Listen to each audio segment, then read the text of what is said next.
नमस्कार दोस्तों, बहुत बहुत स्वागत है आपका अपने ही YouTube channel Guruji for high school में। तो इंग्लिश फॉर यू जो हमारी ये क्लासेस जिस नाम से हैं, इंग्लिश फॉर यू, इस क्लास में आज मैं आपको बताऊंगा कि इंग्लिश में हम लोग कुछ कॉमन एरर्स होते हैं जो कि हम अक्सर कर देते हैं, हमसे वो गलतियां हो जाती हैं। तो वो कॉमन एरर्स क्या हैं, वो कॉमन जो साधारण गलतियां हम लोग करते हैं वो क्या हैं, आज उसी के बारे में आपको मैं बताने जा रहा हूँ। It means we people are just doing so much common errors in English grammar. I means we have many grammatical errors in our English language. So today in this video we will learn we'll learn and we'll just come to know about all the errors. So let us check and go to the board. तो friends, ये common errors नाम से आज का video है कि grammar में, English grammar में हम लोग कैसे कॉमन एरर्स करते हैं, कैसे हम लोग इनकरेक्ट सेंटेंस को यूज करते हैं और कैसे अब हम उन इनकरेक्ट सेंटेंसेस को करेक्ट सेंटेंस में कन्वर्ट करेंगे। जानेंगे कि इन इनकरेक्ट सेंटेंस का करेक्ट सेंटेंस क्या है, यानी कि कॉमन जो गलतियां हम लोग करते हैं वो गलतियां क्या हैं वो हम इसमें जानेंगे। तो यहाँ पर मैंने कुछ इनकरेक्ट सेंटेंस लिखे हुए और उसका हम यहाँ पर करेक्शन करके देखेंगे उसका करेक्ट सेंटेंस क्या होता है, यानी कि हम जो गलतियां करते हैं वो गलतियों को हम यहाँ पर कैसे सुधारें, वही हम आज इसमें क्या देखेंगे, पढ़ेंगे। So the first sentence in this incorrect column we have the first sentence is, you can read it here, her hairs are curly, यानी कि उसके बाल, लड़की के बाल क्या हैं, घुंघराले हैं, करली हैं। साफ साफ एक नज़र में पढ़ने तो साफ लग रहा है कि ठीक ही लिखा होगा, लेकिन शायद आपको पता, मैंने बताया हुआ था जब मैंने आपको सिंगुलर से प्लूरल बनाने का वाला वीडियो जो मैंने आपको बताया था, उसमें मैंने साफ साफ बोला था कि बाल जो होते हैं, हेयर हम जो बोलते हैं ना, हेयर्स कभी नहीं होता है। कुछ ऐसे नाउन्स होते हैं, कुछ ऐसे शब्द होते हैं जिनका हम प्लूरल बनाने के लिए उसमें एस नहीं लगाते हैं, उसका जो सिंगुलर है वही उसका क्या होता है, प्लूरल फॉर्म भी होता है। तो बालों का कभी भी प्लूरल फॉर्म नहीं होता है, इसका एज इट इज हेयर रहता है। ये हेयर्स जो यहाँ पे ये एस लिखा हुआ, ये एस नहीं आएगा। तो इसका सिंपल सा जो करेक्ट सेंटेंस होगा हर हेयर, नॉट एस, ठीक है। हर हेयर इज करली, यानी कि उसके बाल क्या है, करली हैं। थोड़ा ये पढ़ने में अटपटा लग रहा होगा कि ये हर हेयर इज करली, सुनने में थोड़ा अजीब है, लेकिन इंग्लिश में यही करेक्ट है, यही हमको क्या करना है, समझना भी है। Now the second point, the second sentence is he gave me many advices, उसने मुझे बहुत सारी क्या दी, सलाह दी, बहुत सारे सुझाव दिए।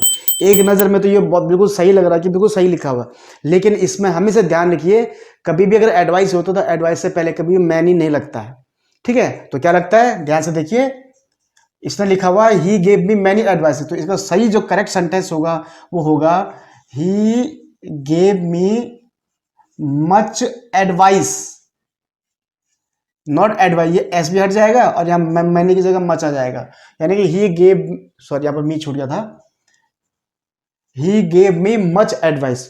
ये ऐसा भी नहीं होगा कि he gave me much advices, नहीं, he gave me much advice, ये ध्यान रखिएगा, एडवाइस में इस तरह से लगता है। Now come to the third point, he has many works to do. एक नजर में देखें तो ये लग रहा है कि बिल्कुल सही है कि उसके पास काम करने, उसके पास बहुत सारा काम है करने को। तो इसका सिंपल हो जाएगा, ये इनकरेक्ट है तो इसका हो जाएगा ही हैज, फिर वही मच, वर्क से पहले मैनी नहीं आता, he has much work to do, उसके पास बहुत सारा काम है करने के लिए, ठीक है। तो ये आपको एक ध्यान रखना है। The third point is I have sold all my furnitures. एक नजर में देखो तो बहुत अच्छा लग रहा है कि सही लिखा हुआ, लेकिन ये गलत लिखा हुआ। तो इसका करेक्ट सेंटेंस जो आएगा I have sold all my furniture. मैंने पहले भी बताया था आपको कि फर्नीचर का प्लूरल फॉर्म हमेशा फर्नीचर ही होता है, फर्नीचर्स नहीं होता, यानी कि यहाँ पे ये एस नहीं लगेगा, ये ध्यान रखिएगा आप। Now the fifth point is this book is full of information. यह किताब जो है सूचना से भरी पड़ी हुई है। एक नजर में देखो तो बहुत अच्छा लिखा हुआ है, लेकिन ये इनकरेक्ट है। तो यहाँ पर इसका सीधे सेंटेंस हो जाएगा, ध्यान से देखिएगा, this book is full of, this book is full of information. आपने एक चीज नोट की इसमें, इंफॉर्मेशन, ये एस नहीं लगेगा, इंफॉर्मेशन में कभी एस नहीं लगता है। तो this is the correct sentence, this book is full of information. Now the sixth point is the sceneries of Kashmir are good, यानी कि जो कश्मीर की वादियां हैं वो क्या है, बहुत ही सुंदर हैं। ये सेंटेंस ऐसा बोल रहा है, लेकिन नहीं, ये आपका इनकरेक्ट है, ये सही नहीं लिखा हुआ। ये सिंपल हो जाएगा, ध्यान से देखिएगा। द सीनरी, मैंने आपको पहले बताया था जब बहुवचन बनाना मैं सिखा रहा था प्लूरल फॉर्म, तो ये कुछ ऐसे सेंटेंस होता है कि हालांकि वाई को कन्वर्ट करके आई ई एस लग जाता है, लेकिन मैंने आपको ये बताया था कि वाई से पहले अगर कॉन्सोनेंट है तो इस तरह से आपका क्या होगा, वाई एज इट इज रहेगा, इसका फुल फॉर्म नहीं बनेगा, मतलब सॉरी प्लूरल फॉर्म नहीं बनेगा। तो the sceneries of Kashmir is good, या थोड़ा मैंने थोड़ा जल्दीबाजी में लिख दिया, इज आर की जगह क्या जाएगा, इज आ जाएगा। The scenery of Kashmir is good. Next है the peoples of India are hard working, यानी कि भारत के लोग बहुत मेहनती होते हैं। एक नज़र पर देखा जाए तो बहुत अच्छा लिखा हुआ है, लेकिन ये रॉन्ग है। ये हो जाएगा सीधे द पीपल, ये ऐसे नहीं होगा, पीपल्स नहीं होता है। The people of India are, यहां पर आर ही लगेगा क्योंकि पीपल बहुवचन है। India are hard working, the people of India are hard working. People होता है, पीपल्स कभी भी नहीं होता है। अगर आप अपनी अंग्रेजी में अगर पीपल को, बहुत सारे लोगों का आप पीपल्स लिखते हैं कि पीपल्स आर गैदरिंग देयर, अगर ऐसे कहीं बोल रहे हैं आप तो then you are wrong. You should not use peoples, I mean you should not use S in that people.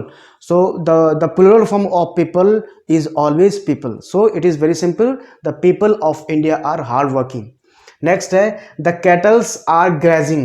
The cattles are grazing. मैंने पहले ही बताया था आपको, ये कैटल मन होता है पशु, जो जानवर होते हैं। तो कैटल्स आर ग्रेजिंग मीन्स यहाँ पर साफ साफ दिख रहा है कि पशु क्या है, घास चर रहे हैं, मतलब कहीं पर घास चर रहे हैं। तो बहुत सारे पशु हैं, लेकिन बहुत सारे पशु होते हैं, सिर्फ कैटल ही होता है, ऐसा नहीं होता है। इसका करेक्ट सेंटेंस होगा द कैटल, ये देखिए the cat, sorry I am sorry, ऐसे नहीं, the cattle are grazing, the cattle are grazing, ये आपका सही सेंटेंस है। नाउ 9th पॉइंट है your brother wants a paper. This is the very very important sentence of today's video. ये मुझे आज के इस वीडियो में, इस जो सब्जेक्ट है कॉमन एरर्स, उसमें का सबसे बेहतरीन सेंटेंस मुझे लगा। हालांकि ये यहाँ पर गलत लिखा हुआ है, तो इसको आपने इस गलती को सुधारना है कि जब कभी भी इस तरह से आता है कि वांट्स ए पेपर, जहाँ पर पेपर की बात आती है ना, ये ध्यान रखिए, पेपर जब हम जैसे अखबार का पेपर, कागज का पेपर, ये ढंग से बात करते हैं, तो उस तरह के कभी भी आपकी लाइफ में अगर कागज वाली बात आ जाती है कि एक कागज का टुकड़ा दे दो, ये कागज का टुकड़ा ले लो, इस तरह की बातें करते हैं, तो ध्यान रखिएगा कि यहाँ पर आपने कैसे लिखना है, ये बहुत ही इंपॉर्टेंट है। तो your brother wants A paper नहीं होता है, ये होगा आपका योर ब्रदर वांट्स यहां तक तो सही है, your brother wants a paper के जगह हमें लिखता है a piece of paper, PIE, a piece of paper. ये ध्यान रखिएगा, हमेशा जब कभी भी आप ये सेंटेंस यूज करते हैं पेपर, तो हमेशा बोलेगा कि please give me piece of paper. अगर मैंने आप कैसे कोई कागज टुकड़ा मांग ना, थोड़ा पेपर देना, अक्सर हम यूज करते हैं इस शब्द को, अरे भाई थोड़ी टेबल से पेपर देना। No, don't use this sentence that give me the paper. No, please sir give me a piece of paper, मतलब कि मुझे एक पेपर का पीस दीजिए। ये ध्यान रखिएगा हमेशा। अगर कहीं पर अगर हाँ, अब एक में एक चीज और है, अब अगर ये दिमाग में क्वेश्चन आपको ये आ सकता है कि सर अगर एक ही पेपर रखा हुआ तो क्या पीस बोलना उसके लिए, तो वहां पर आप सिंपल ये बोलोगे please give me a piece of that paper, a piece of that paper, ये ढंग से बोलोगे आप, या सिंगल पीस ऑफ पेपर ऐसे भी कह सकते हो। ये ध्यान रखिएगा। This is a very important sentence of today's video. Now अब आपका नेक्स्ट पॉइंट है आई लाइक फ्रूट्स एंड वेजिटेबल। ये ऐसे मुझे फल और सब्जी क्या है, पसंद है, लेकिन यहाँ पर ये गलत लिखा हुआ। पहली तो ये कि फ्रूट की स्पेलिंग गलत लिखी हुई है, और इसको जो पूरा सेंटेंस है ये भी गलत लिखा हुआ। तो इसको कैसे समझोगे आप, थोड़ा ध्यान से देखिएगा आप। आई लाइक तो सही है,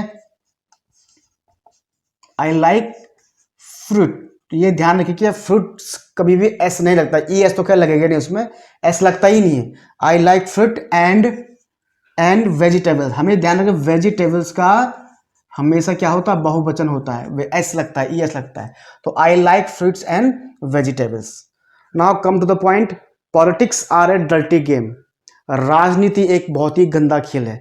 तो ये गलत लिखा हो साफ साफ, पॉलिटिक्स तो अपना आप बहुवचन है ही, मतलब ऐसे लगाओ तो इसमें वो बहुवचन नहीं, वो अपना आप सिंगुलर है। तो ये हो जाएगा politics is a dirty game, is a dirty game.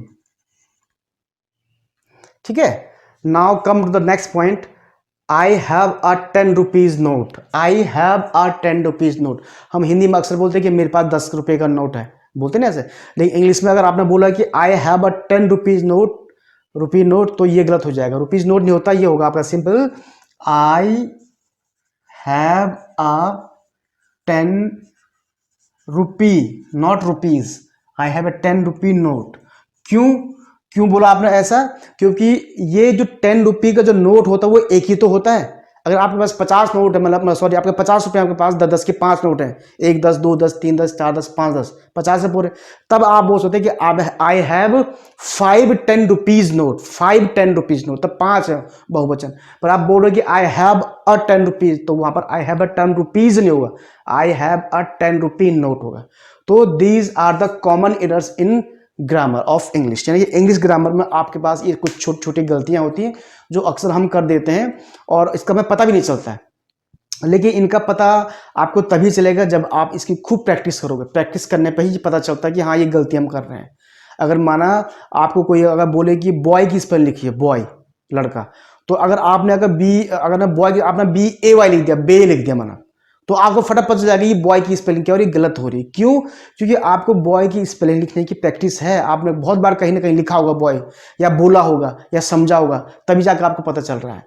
तो इस तरह से आपको प्रैक्टिस करनी पड़ेगी, धीरे धीरे आपके सामने सेंटेंस आते रहेंगे, ये ढंग से वर्ड भी आते रहेंगे, जिससे कि आपको पता चल जाएगा कि यहाँ पर क्या एरर है, ग्रामेटिकल एरर यहाँ पर हुआ है, तो उसको आप करेक्ट कर सकते हैं। तो दोस्तों उम्मीद करता हूँ ये वीडियो और ये कॉमन एरर से रिलेटेड जो ये वीडियो मैंने बनाया है ये आपको पसंद आया होगा। यदि आपको ये पसंद आया तो प्लीज़ इसको लाइक और शेयर जरूर कर दीजिएगा। जो दोस्त चैनल पर नए हैं वो चैनल को सब्सक्राइब कर दीजिएगा। सब्सक्राइब करने के बाद बगल पर जो बेल आइकन है आप देखिए ये रेड सर्कल में है, इसको आप क्लिक कर दीजिएगा ताकि हमारी वीडियोज़ की नोटिफिकेशन आप तक पहुँचते रहे। So this is for today now.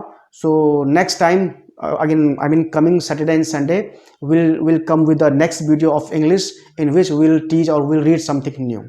So till then just please allow me to go. Thank you.